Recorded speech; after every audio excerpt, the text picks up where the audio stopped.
Y'all, today I'm so excited because we have one of my very best friends who has walked with us through so much life. Him and his wife Jane are seriously some of our best friends. They're from San Antonio, Texas. Drew Worsham is on our podcast today. And get ready. Buckle up. You better buckle up. The world might know him as a magician, illusionist, mentalist, all those things. He's an author of an amazing new book on curiosity that we dive into.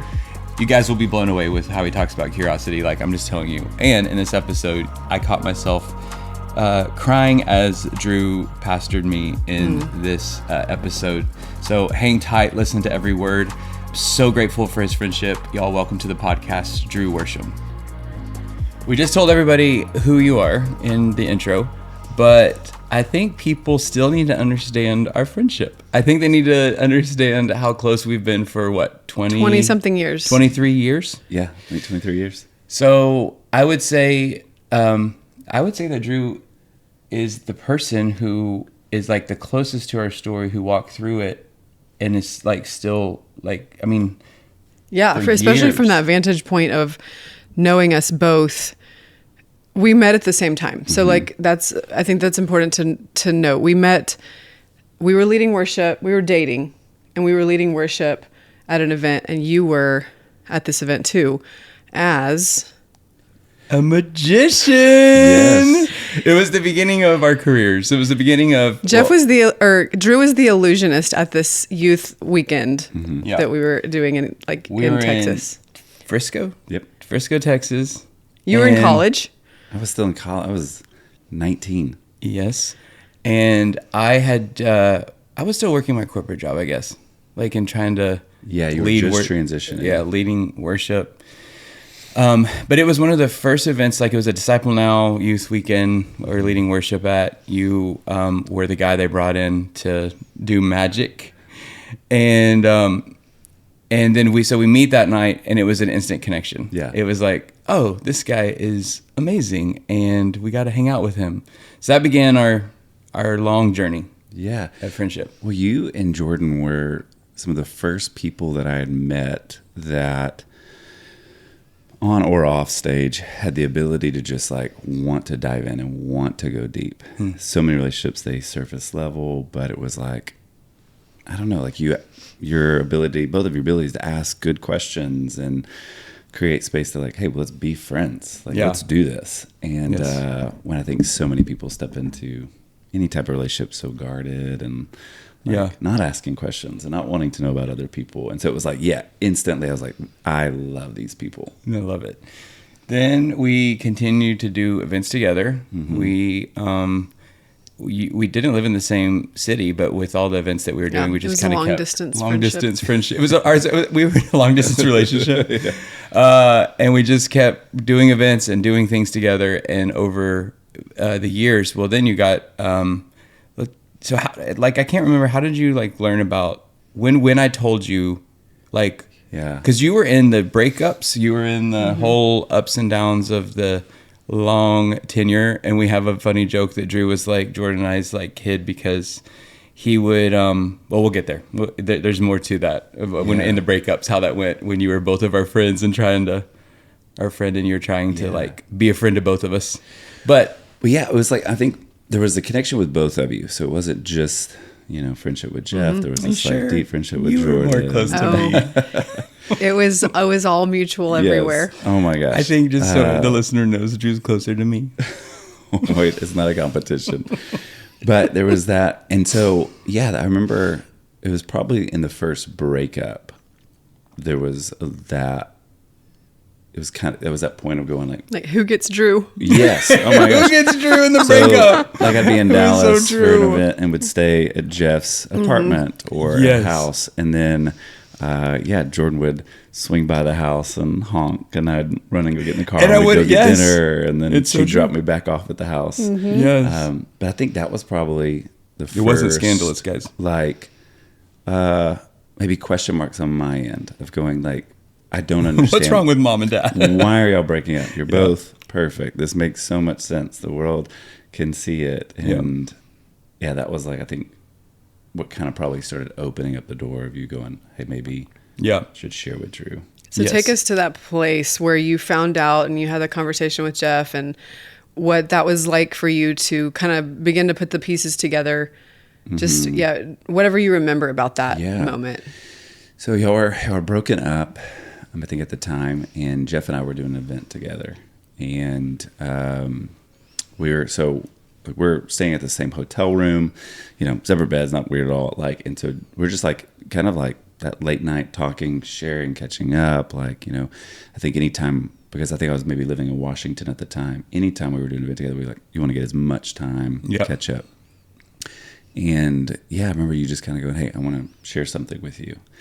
And you telling me about, your journey and struggle. And you shared everything, from a little bit of childhood. And and so it was one of those moments where that never crossed my mind. But I think the way that you shared it, it was just like, oh, totally now makes sense. Y'all's relationship. It was so, and I think God was really gracious, because that moment of you sharing, it was not weird. It wasn't like, oh gosh, like this is like. Did you have a framework? Did you have any other friends that struggled, or any gay friends or anything like that in your life at that time? At that time, that would have been, maybe 2005. I don't know. Maybe distant friends, but not not up close. That close. And I think our friendship, our commitment to the friendship, was just, God is so gracious, because it could have been, it was never weird. We had taken trips together, and we'd seen the world together. And at this moment, it's like, oh, okay. I felt so honored that you would invite me into this. And I could tell it was really early on in the journey. Not many people knew about it. And so, I don't know why, other than I just felt like there was this piece of commitment of I love you as my friend. I'm not going anywhere.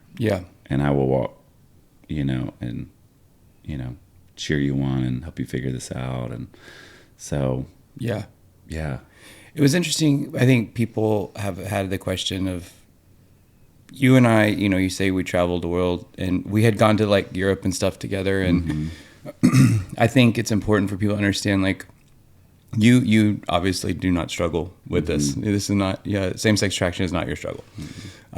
And so, for me, it wasn't, it was in the beginning stages of learning how to tell someone how to, be really close to another guy. And, that was happening with a few of my friends in that season, with Wes and a couple guys that I was learning how to be really close to you guys, but not go to the weird place in my head and all that stuff. So it was kind of, it wasn't ever it was never a battle with me and you, but for me, but and I think some people would be well, how'd that work, and I don't know. it wasn't a struggle for me with you. So it was, it sounds like it wasn't complicated. It wasn't complicated. I do think people are curious about that.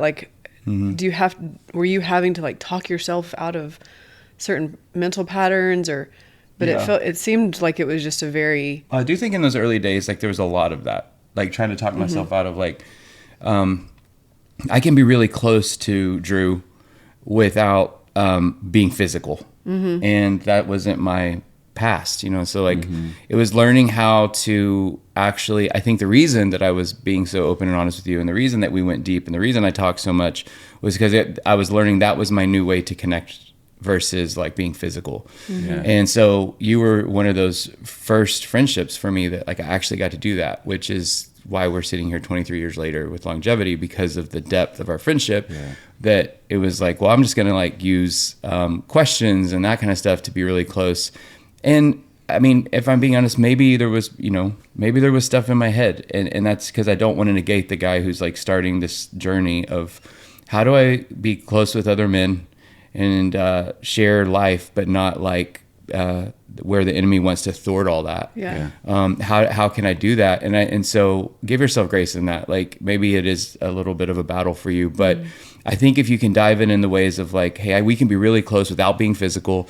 We can, if I ask questions and we share life together and talk very deeply, that is a connection that is actually richer and long lasting that I've learned over my life that has got us to this place where we're still connected, and you're like the fun uncle to our kids. So, what was it? Can you identify what it was that made you feel safe with Drew to be able to tell him and to be able to continue like connecting beyond telling him? Well, I think Drew's a really good listener. Mm-hmm. He listens very much, and he's very empathetic. So like when I talk to Drew, even now, like when I talk to you, like it's like you listen, and then you're like you know me so well that like you'll like in your whispery tone that you do, you'll counsel me back and be like, but Jeff, that's because of this, and like so you were an amazing listener, and then you offered great like you like leaned into me and wanted to know me, which I think that was what created a safe place for me. Yeah. Like, oh, like this guy,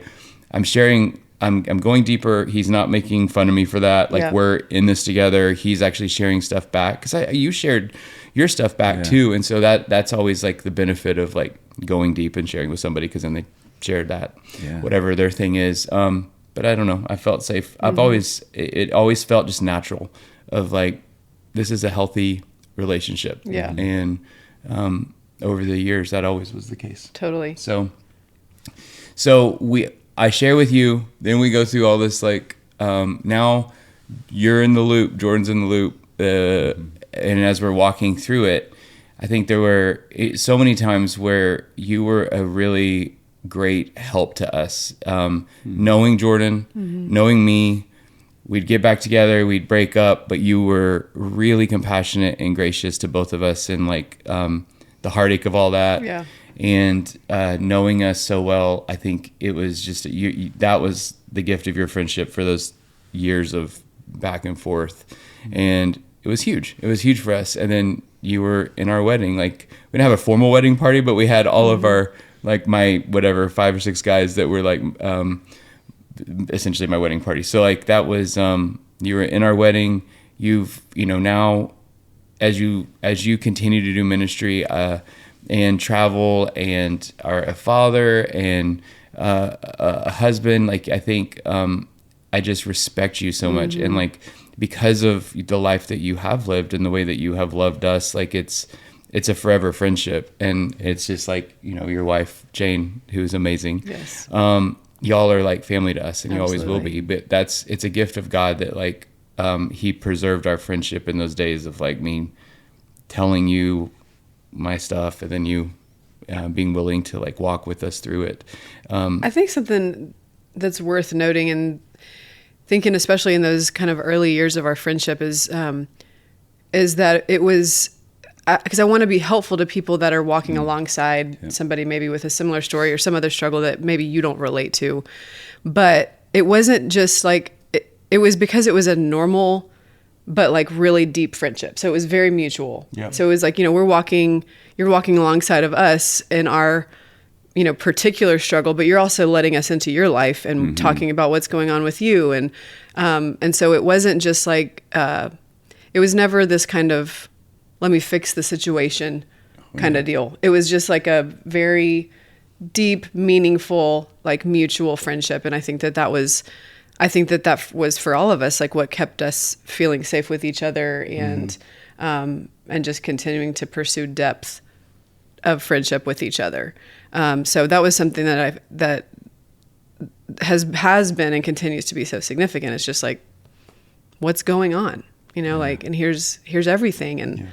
And so that's what has made it so special, I think. I think if we're not careful, and probably our culture and society, relationships can become very transactional. It's like, okay, like I'm hanging out with you because there's something I need. Yeah. So I'm getting something from you, whether that's, it's, I laugh a lot when I'm with you. There's like, I feel good, or I don't feel lonely. And so it can be like a transactional. In the moment that season passes, well, then I don't need this relationship anymore.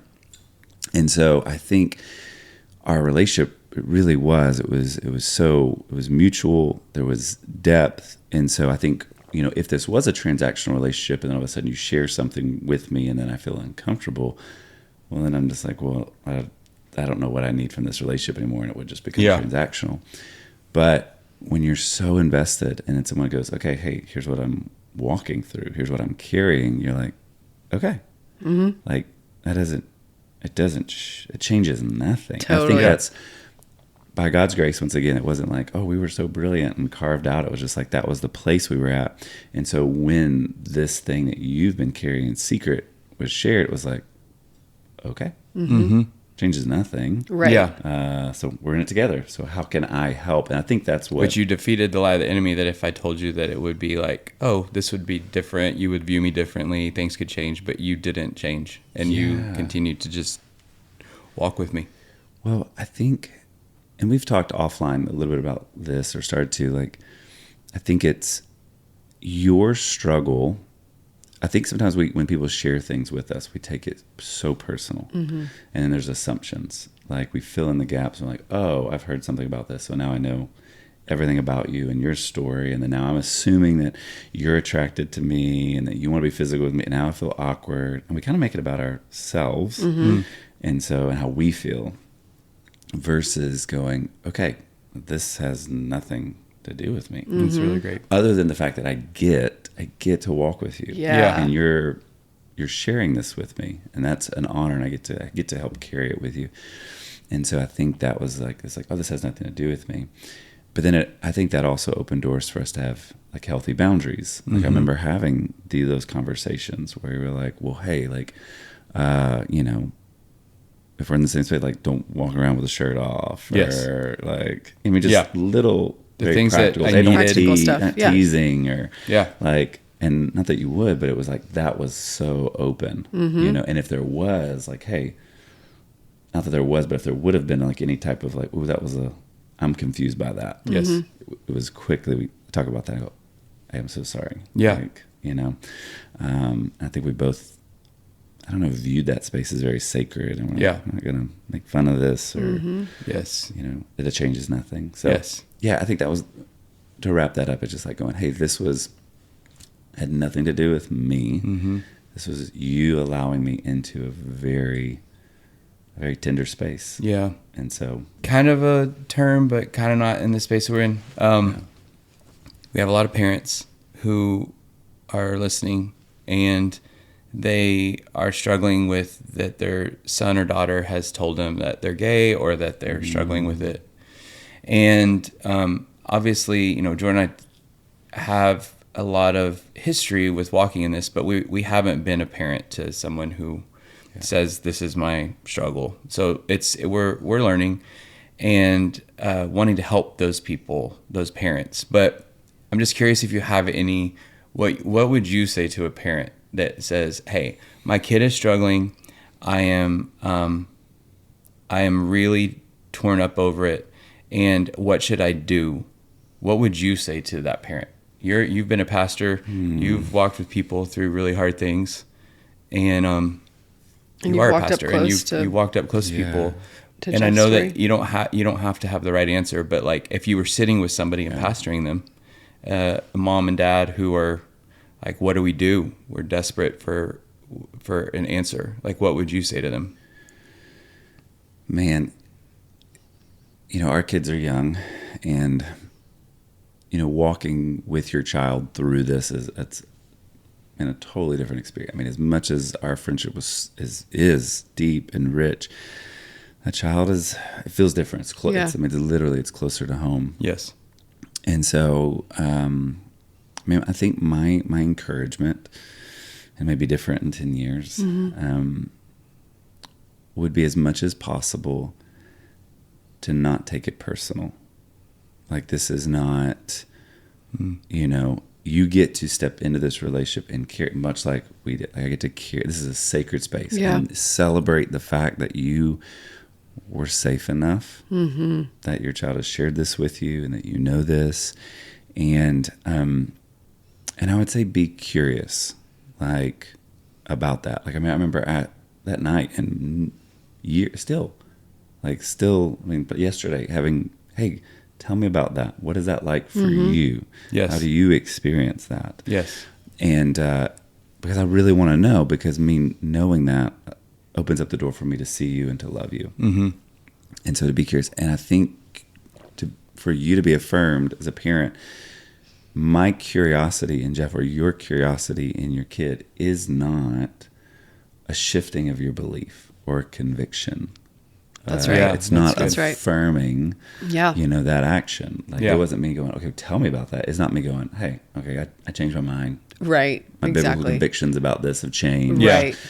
It's going, I can still hold those convictions and be so curious about your journey, because your journey matters. And your story matters, and what's led to this. And when you first started noticing those feelings and what is that like, it's just stepping into the story with your child and walking with them. And it earns the right to be able to then maybe give wisdom and to love them through this. So, I would be curious, be in it with them. That is not a changing belief. That is not a stamp of approval. That's just you going, this relationship matters more than me making sure that you know my opinion. Yes, that's awesome. That's very good. Oh, jinx. Okay, I want to talk more about curiosity, because we talk about that on this very podcast. We're sitting with an author. Oh my gosh. He wrote a book on He is curiosity, a bona fide author. Yeah. That means I'm an expert. Oh my gosh. Yes. He knows everything about curiosity. That's Let's right. ask.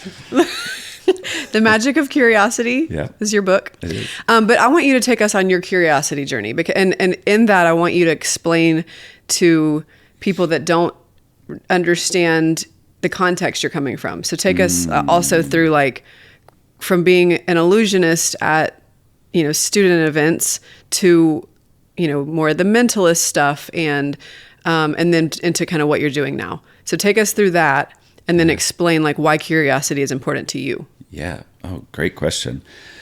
That was my question. It was perfect. I knew it. It was exactly He slid the same. it to me on a little piece of paper. Jinx. I am convinced that every person is born curious. Like, and I talk about this in the book, that the average 4-year-old, science says, asks 300 questions a day.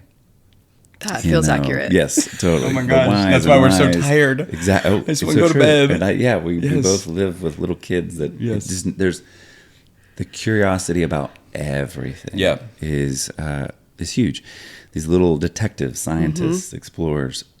Now that same stat or data says that by the time that 4-year-old gets to middle school, that often the number of questions drops to 0. Dang. And so we lose, and some of it's technology, it's fear, it's, peers, it's teachers, environment, whatever.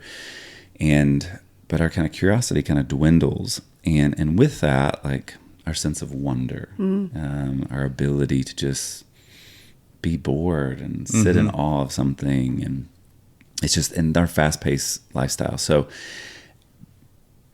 I think by God's grace, like, I was born in the 80s, and, we didn't have iPhones and cell phones. I lived in, small town East Texas. So life just moved slow, and I had parents that really kind of fostered that sense of curiosity.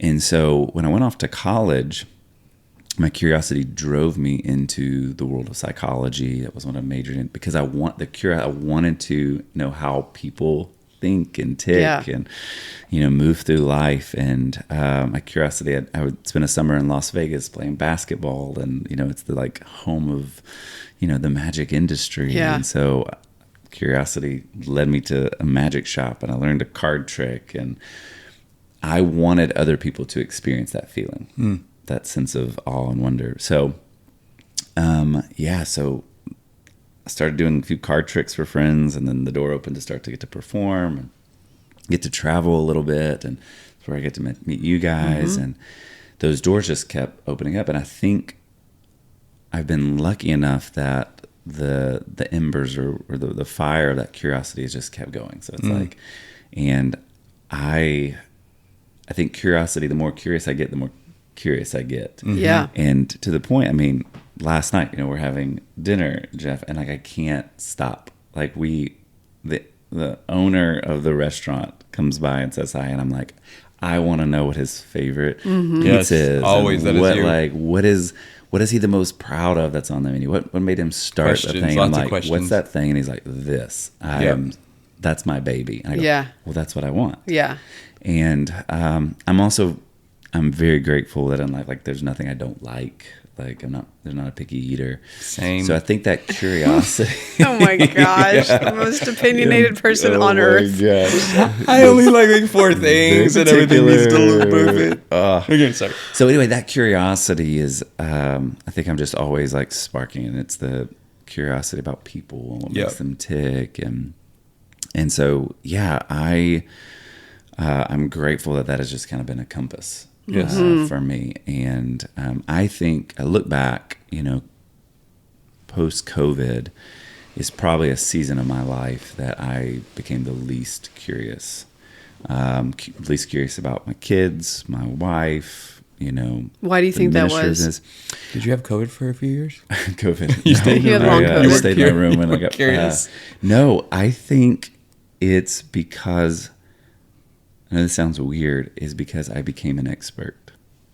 When we planted the most recent church, it was successful, wildly successful. And so people were like, we want you to write the article. We want you to be in the magazine. And I'm the one teaching the classes and doing the breakouts. And so all of a sudden, all of my questions got replaced with giving advice. Okay. That was let me tell you how to do this. Yeah. Let me tell you how to do this. And so my staff, I remember when I was in my 20s and leading a church, no business leading a church. No one should have let me do it. And I'd have these young leaders like underneath me that would come to me with a problem. Like, I don't know what to do with this. I don't know how to handle this at my personal or in my leadership. And I didn't either. And so I'd be like, I have no idea what to do. What do you think we should do? Yeah. What do you think maybe Jesus is telling you the next step should be? I have no idea. And they would sit with the Lord, or we'd kind of discuss it. And they would go, okay, I think I'm going to try this. And they would leave.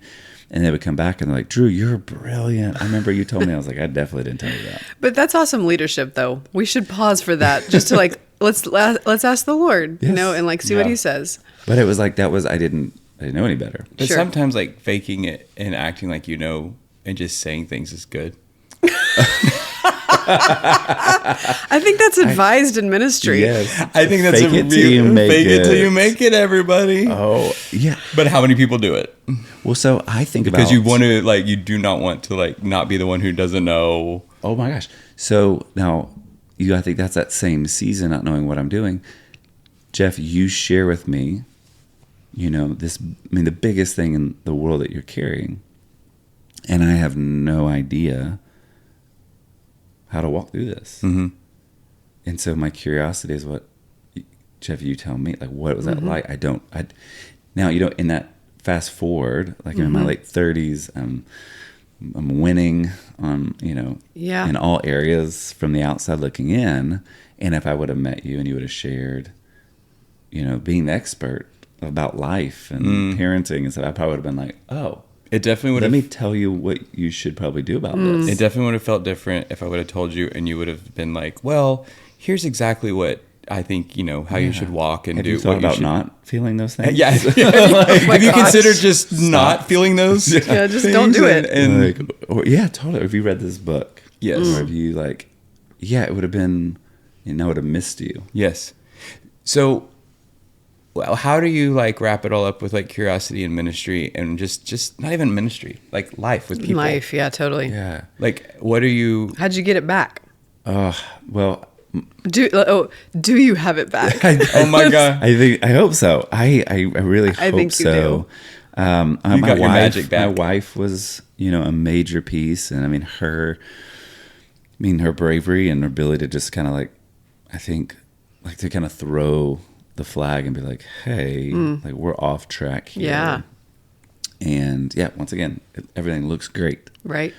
But we're not, in this space. And she was right. I had lost a little bit of that spark. And so it became this counseling journey and really getting curious about my own life, my own actions.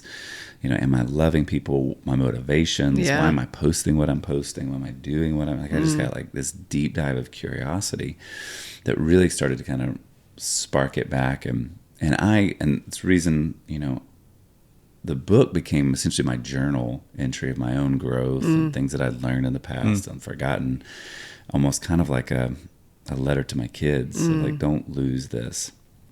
But I think I feel like this is such a hyperbole, but I really do believe that curiosity is like so powerful. Yeah. Curiosity is it's wonder in motion. And this wonder or fear of God is what leads us. It's the beginning of wisdom. Yeah. It's curiosity is what leads us to the feet of Jesus and what he's doing in our daily lives. Like, I really do like believe, and I've shared this with you guys, like, that Jesus, it's not like a relationship, it is a relationship. Like, right. He walks with us on the daily, and he wants to speak to us on the daily through his word, through the community that he's given us, through spirit that's inside of us. And I think we miss those moments, like even the small moments. We expect him in the worship set, and we expect him, maybe in the quiet time, but do we expect him to show up in a podcast? Do we expect him to show up in a coffee date with a friend? Do we expect him to show up and speak to us in a hotel room when your friend shares, their story, and then you get to go, Jesus, I don't want to miss you here. I want to step into this moment. But I think that takes curiosity, like asking the questions, curiosity of, why am I feeling what I'm feeling? I woke up today and I'm frustrated or I'm hurt. Where's that coming from? What is that saying? And then I think a big one in my life is curiosity that moves us towards people to love people. And Jourdan, you and Jeff have mentioned on the podcast that, like, man, love is it's curiosity and consistency, which I think is like, it's so, I mean, that's love. Yeah. To go, I want to know what's going on in your life. I want to ask deeper questions so that you feel seen. And not just feel, but you actually are seen and you're known and you're loved. Yes. And so I think Jesus was the most curious person that's ever walked on planet Earth, which is mind blowing to me because he's God. Yeah. Yes. With flesh on. He knows everything, but yet he chooses to lean into a moment and go, what do you want from me? Yeah. Oh my gosh. Do you really want to be healed? Yes. Like, he knows. Right. Where are you headed? It's like, I already know, but I'm not sure if you know. And so I'm willing to draw that out of you. I'm willing to be curious. And so I just think, oh my gosh, I just want to love Jesus more now. Why did you say all that? Oh, I love it. It's so good. Well, and when you're talking about the moment or the season where you're realizing that you lost your own curiosity and you become the expert, that really speaks to me. Joking about the expert. Well, but the sentiment of that, of like, I think that is really important. I mean, that's something that I have to. That's like my current journey of not feeling like I have to have an answer for the person that I'm like pastoring or meeting with or shepherding or just trying to even in what we're doing now. Yeah. And when women are coming to me that are in a similar space and curious about what they're, how to do a marriage this way or how to walk with someone, I have to remember, like, I don't have all their answers. Like, I don't even have all of mine. Like, I have my own experience, but I think that there's so much value in remembering, like, I am not the expert. And if I'm going to foster curiosity, that means asking questions. That means, like, not thinking I have to have an answer for you or a direction for you or some kind of pat answer, but that there's a lot to be said for just asking people questions and trying to help them through figuring things out, figuring themselves out, and also just learning about them. Yeah. So I'm curious to see what you would say to the person who doesn't feel like they have that muscle. Like, if they, maybe they don't think that they're the expert, but they're just not, like, they just don't wonder about things, or they just don't wonder about people, or maybe they're wanting to stretch this or think about how they can become a curious person. Yeah. Like, what would you practically say to that person who you're like, I don't have, like, maybe they want to have deeper relationships or get to know their kids better. Like, how would you guide them? Yeah. I think curiosity it's a muscle, And I think that's where we it's like atrophy, like we lose it, because we don't use it. Yeah. And so it's just like getting back in the gym, and you can't lift these huge heavy weights, or maybe like tomorrow you can't just flip a switch and you're like, oh, I'm gonna be so curious. Like it's building up a little bit of that momentum. And so I think like daily practices really help build that back up. And I encourage people, like, give yourself tons of grace. Like, don't beat yourself up, and just take little baby steps. Like, learning to ask better questions and deeper questions is so big. Even catching yourself, like, I'm learning that when somebody asks you a question, rarely are they seeking advice. More often, they're seeking connection. Like, think about fast or rewind. You share with me in this room, hey, here's my wrestle. What do you think? Yeah. You're not asking. Yeah. What do I do about it? What do I do about this? You're when they go, do you see me? Yeah. Yes. Do you know what I mean? Like our kids in the car, like, why is the sky blue? Honestly, and we think, oh, they want to know, like, how's the ozone layer work and the colors and reflections and light, whatever. No. Yeah. They want to know, Mommy, will you engage with me? That's so powerful, and that makes me feel so sad in my heart when I think about all the questions I roll my eyes at, like, oh, the answer to that. Well, they want to go, will you dialogue? Will you wrestle? Will you engage us? And so a practice for me has been with my kids. And once again, I don't always do it right, but, take is the sky blue, to get curious with them. That's a great question. Why do you think? What if it's this? What if it's this? What if it's this? And, we're sitting at the dinner table and, my daughter's like, Dad, for Christmas, what if we build a big tree house, outside? Well, if I'm not careful, my default is to go into logistics and problem solving. Like, oh my gosh, okay, that would be so much work. Would you actually use it? Would we play with it for a week? And right. This eyesore, how much money would that cost? Like, would we get, the ROI on that? And, but what I've learned, if I just enter into that and go, tell me about it. What could that look like? How big should we make it? What should be in it? That's really all my daughter wants. Yeah. Is the engagement. The connection. Yeah, she doesn't necessarily maybe want the treehouse. Yeah. Right. And then that's like, oh, that's cool. I'm over that idea. I just wanted to play. But she connected with you. Yeah, connection. That's awesome. So I would say, like, practice just asking better questions. We have the default, how are you? But use, those, it's shallow. And so, but instead, especially like in, maybe the holiday season or whatever, but to go like, hey, like how has this past week been? I mean, I know it's such a subtle difference, but now you can't just be like, fine. I'm like, no, but for real, like, we've been double clicking on when somebody does give you a shallow answer, or maybe asking more open-ended of like, hey, this past week, like, what's been kind of a highlight for you? Have there been any hard moments? Yeah. Do you know what I mean? Like, one of my questions, like, I love, like, is like, hey, how are you and Jourdan doing? And then typically you'll get one side of that response. But if I go, well, what would Jourdan say? Yeah. And you do such a great job. Okay, how would Jane respond to that answer? Well, okay, hold on. I can't just say fine. Right. I have to go, well, do you think she'd be maybe frustrated with this? Or, this is going really well for us. And so it's just a little bit deeper, drawing out a little bit more. So just learning to ask better questions. I think taking risk. Like, what do you mean? Like, curiosity is a little risky. Ordering a pizza that you've never had before.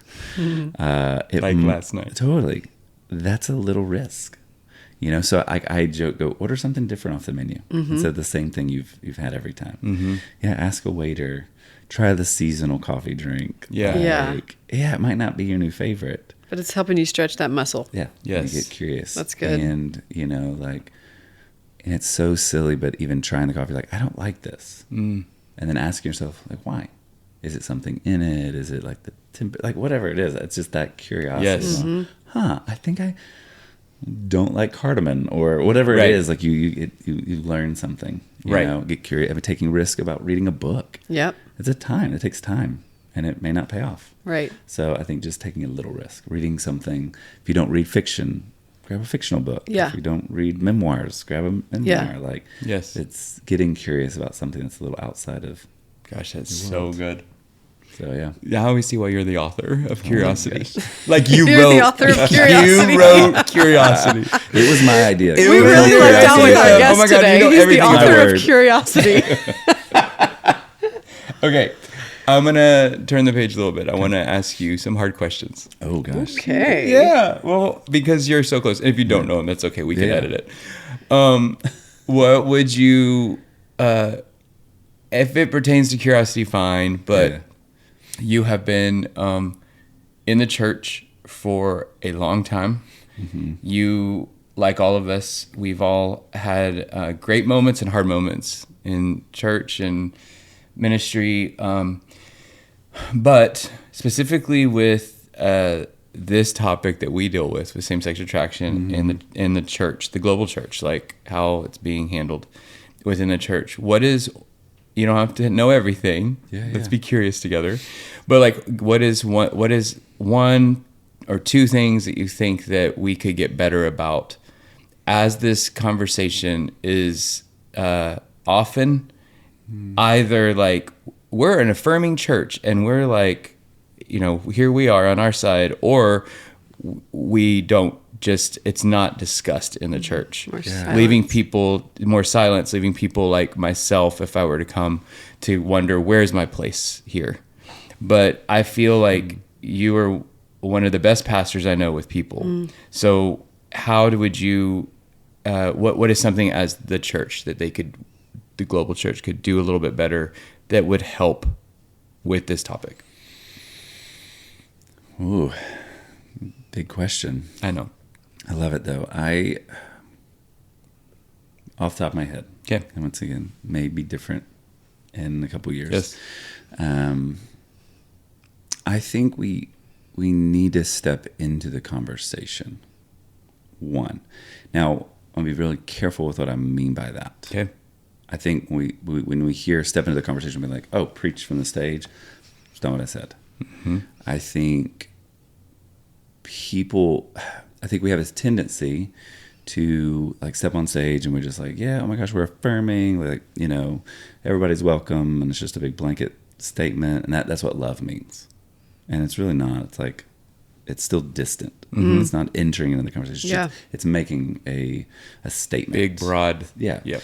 And I'm not saying you ever have to say anything from the stage, but as a person who struggles with same-sex attraction steps into the space, whatever that is, where the church, whether that's in a home, it's in a gathering, like, I think entering into the conversation is willing to step into a relationship, to love people, all people, but specifically in this conversation that are struggling with same-sex attraction. Mm-hmm. And love is not affirmation. Love is not a statement. Love is like what we like. Okay, so you're I'm with you. Mm-hmm. That's what I have thoughts. Mm-hmm. But I would say this: if you're a pastor listening, this is my own person. I'm wrestling with this like now as I'm walking with people in San Antonio, and a friend of mine asked me the question one time, like, hey, how loving am I allowed to be biblically? And for some reason that just really stuck. Like, how much am I allowed to love you biblically? And in this season, as I'm walking, and not like a formal like leading a local church, I still pastor, I get to walk with people. I'm walking with a couple right now that's in a same-sex marriage, and I get to love these people, and one of them is claiming to try to walk with Jesus and wrestle, and I don't have to lead with my opinion. I know that sounds crazy, like, but it's like I meet you and I find out, and I go, oh, can I tell you what I think about, like, why would I do that? Right. Like, I get to love you, I get to walk with you, I get to try to help encourage and fan the Holy Spirit that you're trying to walk with. And trusting that the Holy Spirit is the counselor. He is the one that does the conviction. Now, if she already knows what I believe, I don't have to remind her. Yeah. But if it is that moment, I've earned the right for that person to go, hey, could you help me understand why you landed where you did biblically? Well, that door is now, if that space is safe, I can step into it. But I think we lead so quick with, like, once again, I go back to that hotel room. Jeff, you never had to ask me what I thought about this. Mm-hmm. Like, what are your personal convictions on same-sex lifestyle? Like, I was safe for you just to go, like, hey, like, I'm here. Yes.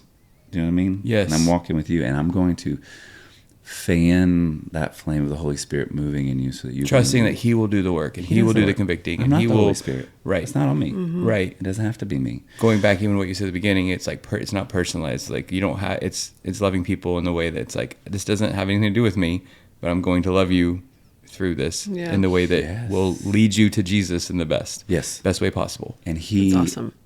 He can change your heart. I can't. I have no power in that. Yes. He is the only one that can do this. Yes. And so by me both being Jesus to you, walking with you, like I don't know, it creates more space for the Spirit to move. And once again, I'm not talking about affirmation. I'm not talking about I'm just not going to say anything, and you don't know. Right. Like, I just think there's this balance of like I don't know, attention, if you will. Yes. That allows us to go, hey, I can be curious. I can ask questions. I can tell you what do you feel like Jesus is saying in this? Like if He was here right now, what would He want for your lifestyle? Yeah. Like that's entering into, and the conversation is not a monologue. Yes. Yeah. It's totally. It's questions. It's drawing out. I think that's what we think. We go entering the conversation is a monologue from stage, a post on Instagram. I'm like, no, it's not. That's one-sided. Right. Yes. You don't have to do any work to say that. No. And you have to do work to enter into something with someone. Yes. Like that's something Messy. that causes yes, that you have to think about and consider and you have to gain people's trust. Like if you got to earn the right to be heard, even when it comes to like talking about your faith and, you know, why should your opinion matter to me? Yeah. You know, like if you're leading with it, I'm like, well, I don't necessarily care what you think. So it makes so much sense. And it's such a great way to say it. Like just entering in that there's so much to that. Yeah. Yes. I'm not seeing it done well, sadly.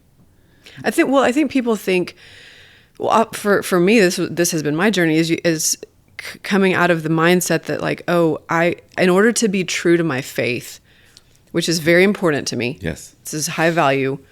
I must tell you everything I think about everything you in regards to my faith. And I don't think that that's the way that Jesus wanted us to do it. I don't think that's the way He modeled it. I mean, He definitely told people the truth. And He led them to God. But it wasn't the way, like you're saying, He asked questions. You know, I think about the rich young ruler all the time of like, what does it take to, you know, to enter into your kingdom and sell everything you have. And then he can't do it. And Jesus' response is He looks at him and loves him. Mm-hmm. It's not like this, you know, slapping him on the wrist kind of stuff. I don't know. I think that's really beautiful. If we think about it in different contexts, I think we all can make a little more sense of it. You know, like, I mean, this is like such an oversimplification, but if somebody, you know, you meet someone and they're wearing red shoes and you're like, let me tell you all my opinions about your red shoes. Like, I don't care what you think about my shoes. Like, this is what I wanted to wear. And so like, totally. It's just, I don't know. It's just, it makes so much sense to not feel like we have that makes us simple if we're not telling you what we think about your behavior. Yeah. And I get it. There's a line because it's like a spectrum. Like, and I think we're called to like walk in that tension. Yes. And Jesus was so okay with tension. Yeah. Yes. Being in it. I want to say, and I don't mean lack of truth. Absolutely. Okay, I don't mean that like absolutely. But he's able to walk in the gray space in a world where we want it so black and white. Mm-hmm. Okay, truth is black and white. Okay? But he's able to walk in this really gray space where, you know, that broken people walk in, and do you see the religious elite are the ones that are trying to constantly have him pick a side? Yeah. Is it this or is it this? Is it left or it's right? And Jesus' response is usually, let me ask you a question. Or let me tell you a story that you probably won't get. Right. Be curious, so, right back. Yes. Like he's trying to go, okay, it's not. And so, yeah, it's like, it's not just, I have to tell you my opinion. Yeah. Yes. Or I don't say anything at all. Yes. It's this weird, like, messy. Yeah. The messy middle. Yeah. Next question I want to ask. I want to ask you, so there are guys who I'm getting messages from, and a lot of it is, if some guys have written and said, like, the whole, I hate myself for what I'm doing. Mm-hmm. I hate myself for, like, that I have this struggle and I have to live this way. And then they have, messed up and, like, acted out or something. And just there's a very large variety of how that looks. I think the overall sentiment with all these guys is like, I don't like myself. I hate myself. I wish, I wasn't here. And as you know, in this struggle, suicide plays a role.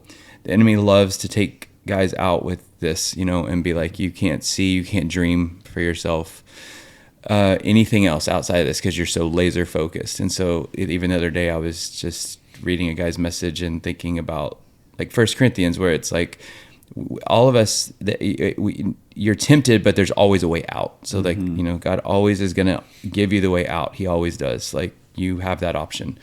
But so I'm going to ask you two questions. The first one I want you to answer is just, what would you say to the guy who is listening, or girl who's listening, and like, I hate myself because of this, and I'm really down on myself. And if you're sitting in a room with them, pastoring them, what would you, like, want them to hear? What would you say to them as they are wrestling with something that feels so impossible and so big?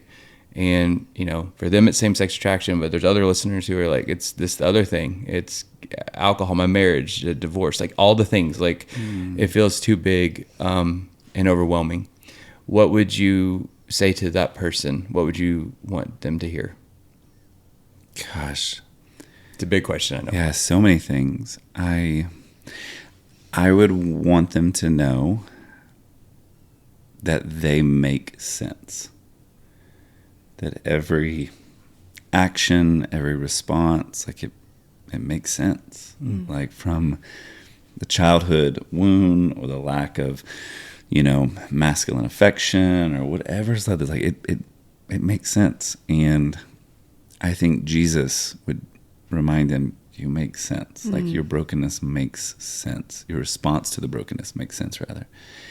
And you're not like, and you're not crazy. Like, and the second thing, equally as important, is I would want them to know you are, like, so loved. And I know we say that, we throw that around there, but I just imagine if I could sit across from whoever's listening, having coffee, I would want them to just go, hey, if, I believe with all my heart, would put all the chips on it, if Jesus in the flesh walked into the space, pulled up a chair, sat next to us, he is not thrown off by your brokenness. He's not disgusted. He's not disappointed. He's hurting with you, and he sees the hurt, and he sees how we try to medicate the brokenness that we feel. And he's like, hey, I know that's not going to get you where you're going. And I think about the woman.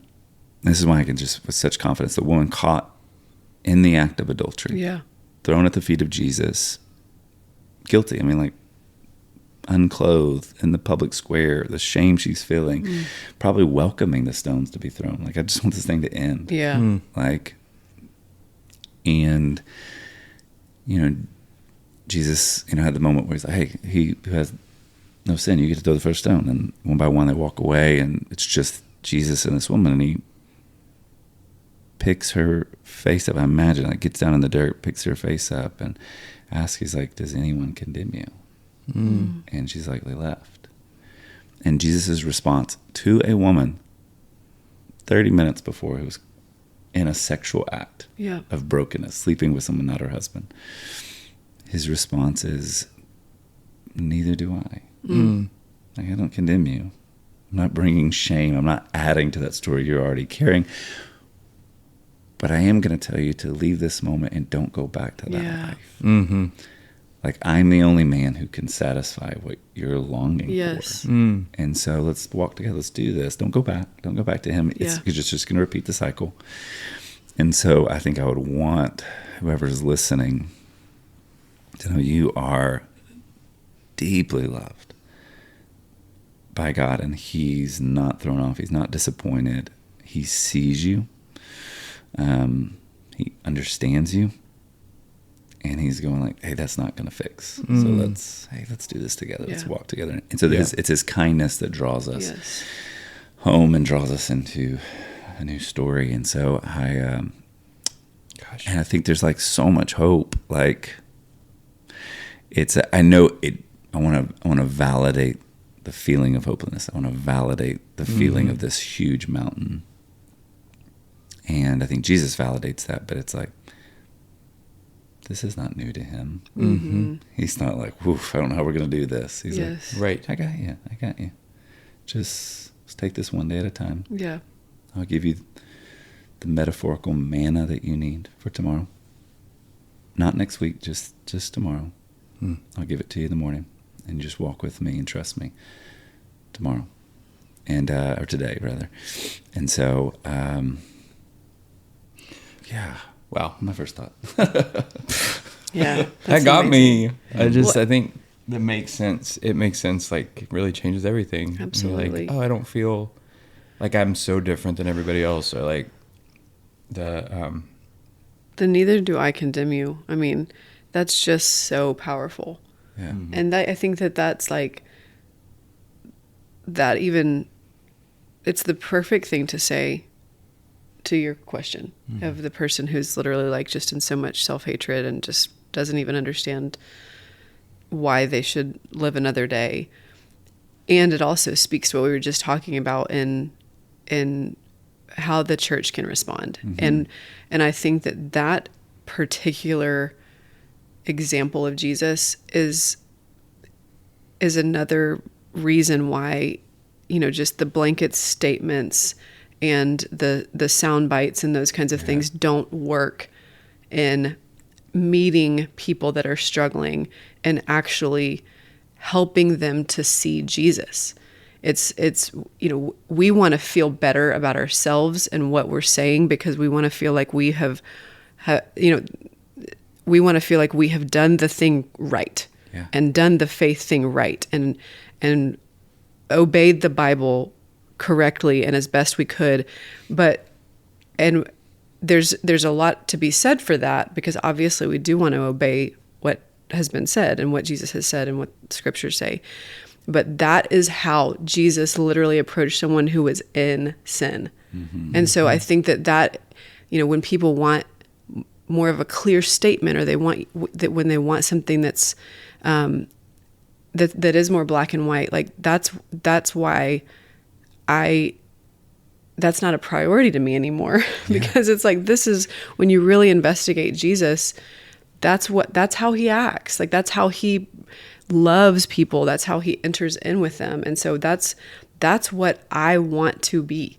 And I want to be more like that. I want to learn how to be more like that. And I mean, that's a perfect example. It's brilliant. It's so good. As you were talking, Jourdan, I was thinking about this is not about, I think sometimes people can hear things like this and they're like, oh, so obedience doesn't matter. I'm like, no.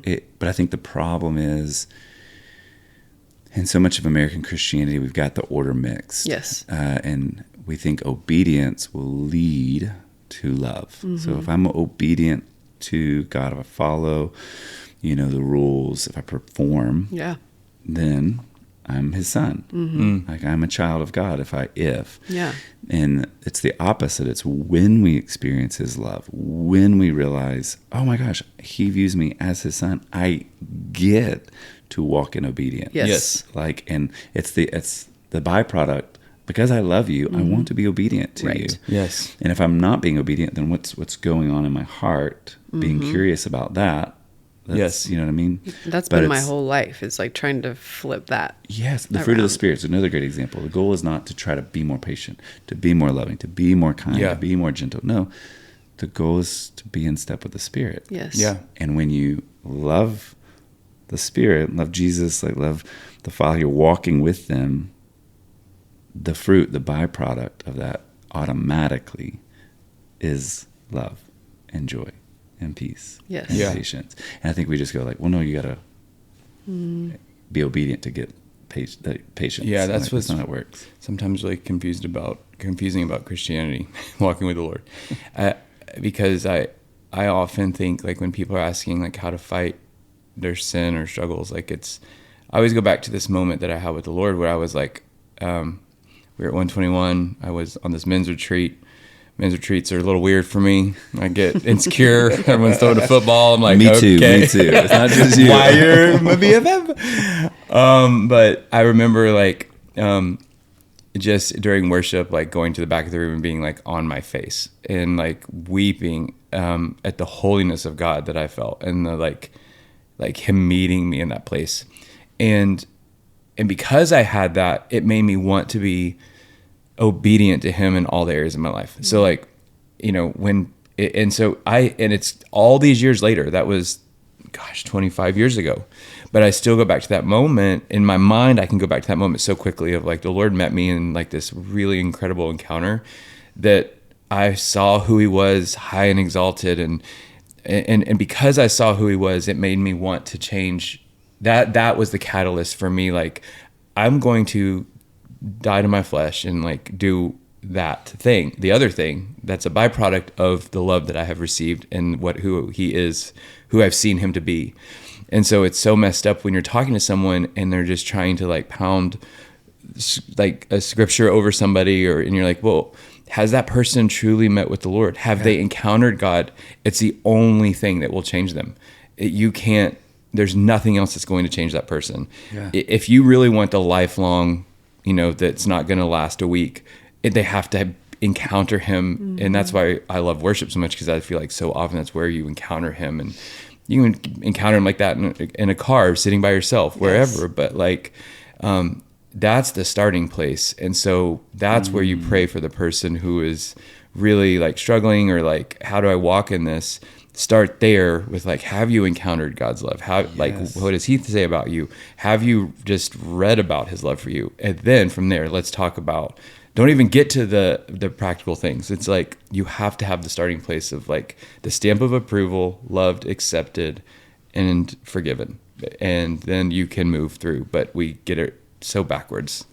We feel like the message has been, oh, so this is your struggle. Stop being gay and then follow Jesus. Yes. And you're like, well, once again, we're going into performance. Okay, follow the laws. Right. And then and that's actually slavery. It's experiencing the love that moves us to obedience is that's sonship. Yeah. And so to go like, so when people ask, okay, well, what would you do if somebody walked up to you? And I get it all the time, especially like when I was leading the church, like, well, what's your views on this? Yep.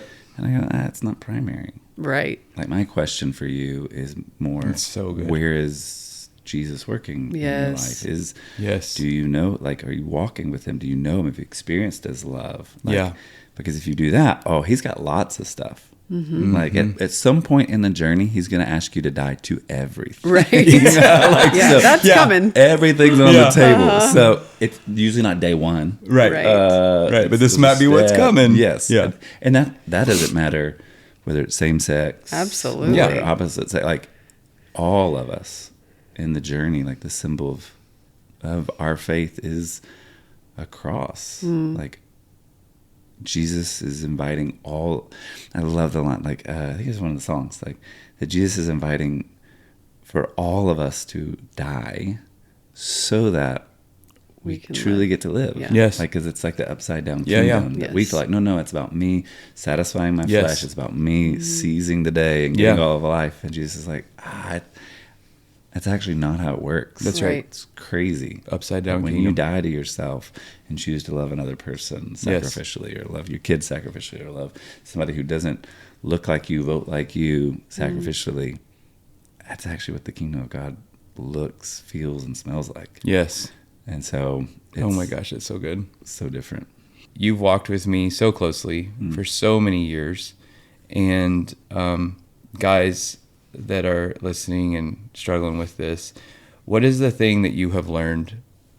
What's one of the things that you've learned walking with somebody who struggles with same-sex attraction and choosing to fight it, believing that's the biblical way?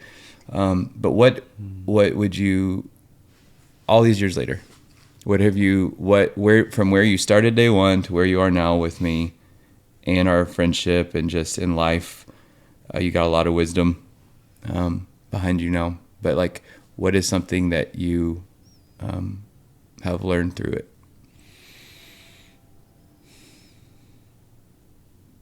I feel like the Lord has taught me, in these 20 plus years, that our wrestle is no different. It's aimed at a different place, but the wrestle is the same. And it comes our brokenness, like as our stories are so mirrored and similar. It's just you went one way, I went another way. Yes. And so it's like you're like, okay, it's no different. Yes. And I think that's been super helpful to be able to just go, okay, brokenness, we're coming from the same starting point, aimed a little different. And so I think that's something that I've learned. And once again, my brokenness, God views the same as yours. It's not weighted. Yours is more taboo. And so therefore it feels more messy. And yes. So I think I've learned that in this 20 years to go like, okay, yeah, like it's no different than my lust outside of my marriage or like having to like check my eyes. Like it's the same. Yeah. Yeah. And I think that to you, I'm learning that to you, it is huge. It's center. It's what you think about. Especially when it's a secret. Yeah. Oh my gosh. It's a cancer. It fills every thought. And I think that watching you walk in freedom, I want to mean by freedom doesn't mean that no struggle or whatever, but choosing to walk in that freedom and inviting people in, it really does kind of put it into like a healthy perspective. We go like, this is just one thing. It's not primary. Yeah. It's not even like second tier. Yeah. Like it feels heavy, but it's just, yes. not, and not to give it all the weight that doesn't necessarily deserve. Yes. And once again, going back to like, yeah, we're all hurting. We're all broken. It looks a little different. And Jesus steps into all of that pain and all like that space and chooses to walk with us. So you're not alone. Gosh, I feel like that's the biggest thing you've taught me in this journey. It's amazing. It's like, oh, it's the same. Yeah, I agree. I love that. Yeah. Ooh, you're amazing. Thanks for being our bestie. I think you're going to have to come back on our podcast. You made me cry. I'm here for it. I love it. Drew, love you guys. Hey, I'll say this. I know this, like we're going to land the plane, and I've told this to your face multiple times. Like the honor it is to get to be a small part of Open Spaces. And I think you guys are, pun intended, like creating an open space to have a conversation that people aren't having. It's what the church needs. And I love, like you're in the messy middle. You create a space where people can step in with all their brokenness and realize, okay, I'm not crazy. And you're doing it in such a biblically sound way, but without it, punching people in the teeth. And like, it's very loving. And I just obsessed with you guys. Obviously, love you. I love you so Biggest much. fan. I love you so much, Drew. You. Thank And you for yours. walking all of these years with us. So much more to come. We love you and Jane. We're going to link all your book and everything else so you can go find that, people. But thanks for being here. Love you guys.